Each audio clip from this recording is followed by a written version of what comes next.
নমস্কার বন্ধুরা, আপনারা কেমন আছেন? আশা করি আপনারা সকলেই ভালো আছেন। আমিও ভালো আছি। আর ভালো থাকবেন, আমিও ভালো থাকবো। আজকে আমি বানাবো ইঁচড় চিংড়ি। এখানে আমি আধা কিলো ইঁচড় নিয়ে এসেছি। আর এখানে 250 চিংড়ি মাছ নিয়ে এসেছি। এখানে লবণ হলুদ রেখেছি। ইঁচড়টাকে আমি এখন লবণ হলুদ দিয়ে মাখবো। লবণ দিয়ে দেবো স্বাদ অনুযায়ী 1 চামচ। হলুদ দিয়ে দেবো 1/2 চামচ। লঙ্কার গুঁড়ি দিয়ে দেবো 1/2 চামচ।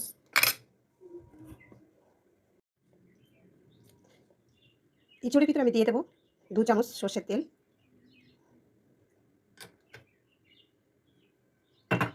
দিয়ে আমি এটাকে ভালো করে মাখবো হাতের সাহায্যে।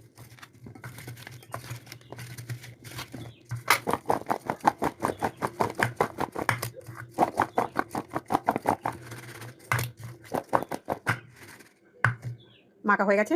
আমি এটাকে 5 মিনিটের জন্য ঢেকে রাখবো, যাতে লবণ ওর ভিতরে কিছুটা ঢুকে যায়। ইঁচড়টা ভালো করে মাখা হয়ে গেছে। এটাকে আমি রেস্টে রেখে দেবো, 5 মিনিট ঢেকে রেখে দেবো। গোটা পেঁয়াজ আমি ইঁচড় চিংড়ির ভিতরে দেবো। এখানে আমি পেঁয়াজগুলো ভালো করে কেটে নিয়েছি। এখানে 400 গ্রাম পেঁয়াজ নিয়েছি, গোটা পেঁয়াজ। এখানে আমি কড়াই বসিয়েছি। কড়াইটা আমার গরম হয়ে গেছে। আমি সর্ষের তেল দিয়ে দেবো। বেশ কিছুটা সর্ষের তেল দিয়ে দেবো, 200 গ্রাম মতো। তেল আমার গরম হয়ে গেছে, ধোয়া উঠছে।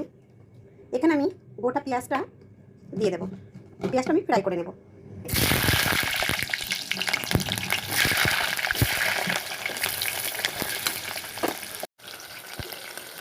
পেঁয়াজটা আমার ভাজা হয়ে গেছে, দেখুন হালকা হালকা ব্রাউন হয়ে গেছে। এবার আমি পেঁয়াজটা উঠিয়ে নেব। এখানে জায়গা করেছি, এখানে আমি পেঁয়াজটা উঠিয়ে নেব। ইঁচড়টা ভালো করে মেখে আমি রেস্টে রেখেছিলাম। আমি এবার ইঁচড়টাকে ঢাকন খুলে এটাকে আমি তেলের ভিতরে ফ্রাই করব।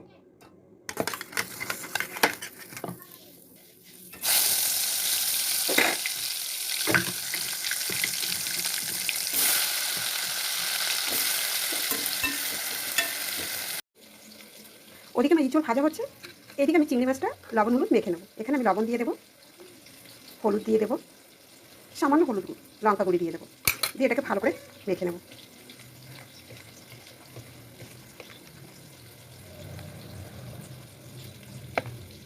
মাখা হয়ে গেছে।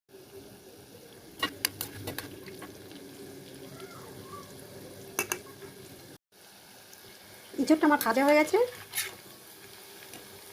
আমি এবার নামিয়ে নেবো। এখানে জায়গা করেছি, নামিয়ে নেব।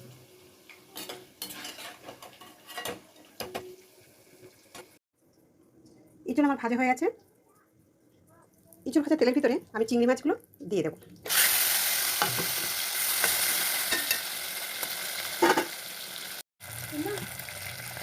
চিংড়ি মাছটা ফ্রাই হয়ে গেছে।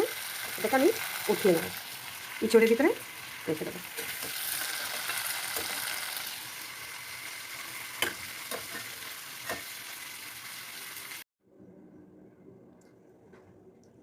এবার আমি ইঁচড়টাকে সমাচার দেবো। প্রথমেই আমি ঘি দিয়ে দেবো।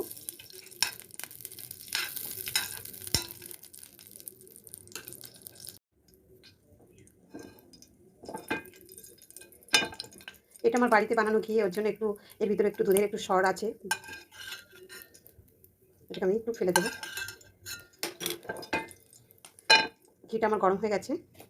এইখানে আমি কিছুটা গোটা মশলা রেখেছি, শুকনো লঙ্কা, তেজপাতা, 5 ফোড়ন, জয়িত্রী, লং এলাইচি, বড় এলাইচি আর গোটা গোলমরিচ। এগুলোকে আমি পুরো দিয়ে দেবো।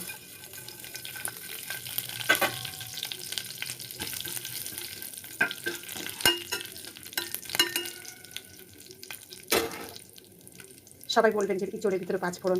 হ্যাঁ, ইঁচড়ের ভিতরেই 5 ফোড়ন দিয়ে রান্না করবেন, খুব সুন্দর লাগে। যত রকম মশলা আপনি দেন না কেন, অবশ্যই অবশ্যই 5 ফোড়নটা দেবেন। 5 ফোড়ন দিলে ইঁচড়ের টেস্ট সেন্টই আলাদা হয়ে যায়।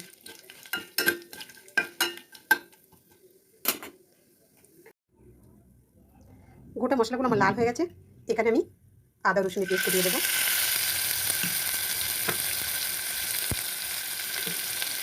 দিয়ে দেবো বেশ কিছুটা জিরে দিতে হবে, কমসে কম 25 গ্রাম জিরে দিতে হবে। এখানে আমি 25 গ্রাম জিরে দিয়েছি, তাহলে খুব সুন্দর টেস্ট হবে। তাতে আমি বেশিরভাগ জিরে দিয়ে দিয়েছি।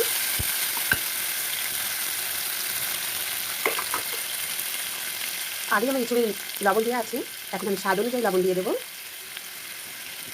হলুদ পাউডার দিয়ে দেবো, লঙ্কা পাউডার দিয়ে দেবো।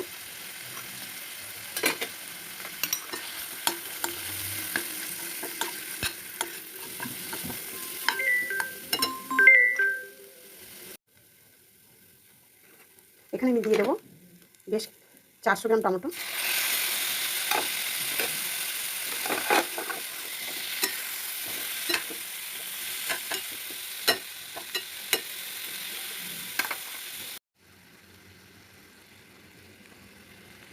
চিংড়ি আর ইঁচড় ভাজার তেলটা আমি এই টমেটোর ভিতরে দিয়ে দিয়েছি, মশলার ভিতরে। এটাকে আমি ভালো করে কষবো, সুন্দর করে কষতে হবে, ভালো করে নেড়ে চেড়ে দিতে হবে মাঝে মাঝে, তা না হলে নিচে লেগে যাবে। গ্যাসের ফ্লেম একদম স্লো করে আমি মশলাটাকে ঢেকে দেব।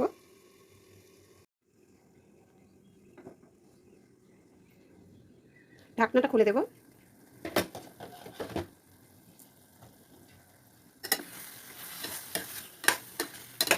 মাঝে মাঝেই মশলাটাকে ভালো করে চালাতে হবে। মশলা জল ছেড়ে দিয়েছে, দেখুন কি সুন্দর। এখানে আমি 4-5টা কাঁচা লঙ্কা দিয়ে দেবো, আর দিয়ে দেবো টক দই। বেশি দেবো না, 2 চামচ দেবো। টক দইটা দিয়ে এরকম করে ভালো করে নাড়তে হবে, যাতে করে দইটার সাথে ভালো করে মশলার মতো মিশে যায়।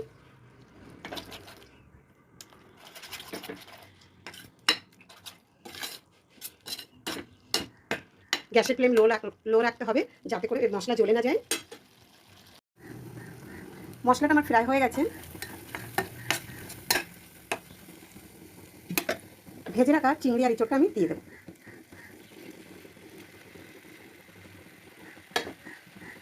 দিয়ে ভালো করে নেড়ে চেড়ে দেবো।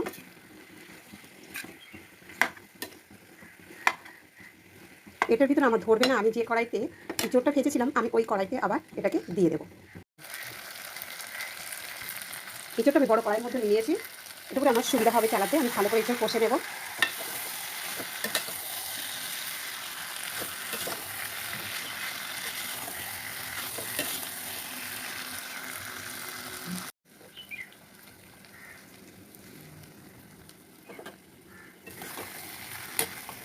ইঁচড়টা কষানো আমার হয়ে গেছে। এখানে আমি গরম জল দিয়ে দেবো। দেখুন কি সুন্দর কষানো হয়ে গেছে, মশলা পুরো হয়ে গেছে।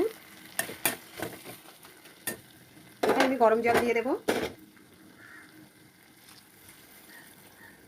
বেশ কিছুটা জল দিতে হবে, ইঁচড় তো জল টেনে নেবে।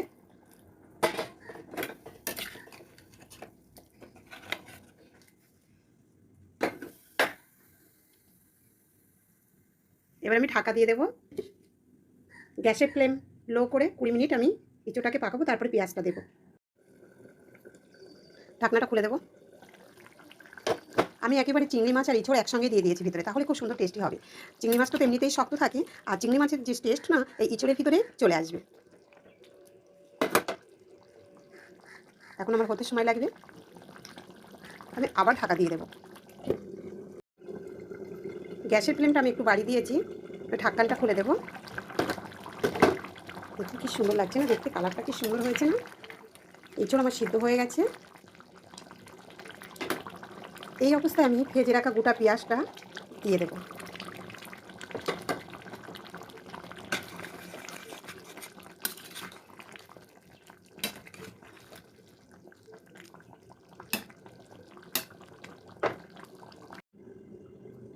ঢাকনাটা খুলে দেবো।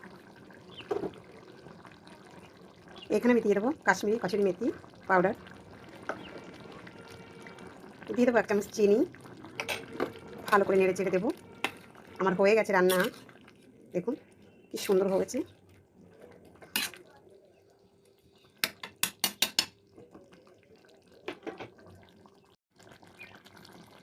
গ্যাসটা আমি বন্ধ করে দেবো। আমার ইঁচড় চিংড়ি কমপ্লিট হয়ে গেছে, গোটা পেঁয়াজ দিয়ে ইঁচড় চিংড়ি কমপ্লিট হয়ে গেছে। আমি গ্যাস বন্ধ করে দেবো, দিয়ে উপর থেকে কিছুটা ধনেপাতা দিয়ে দেবো।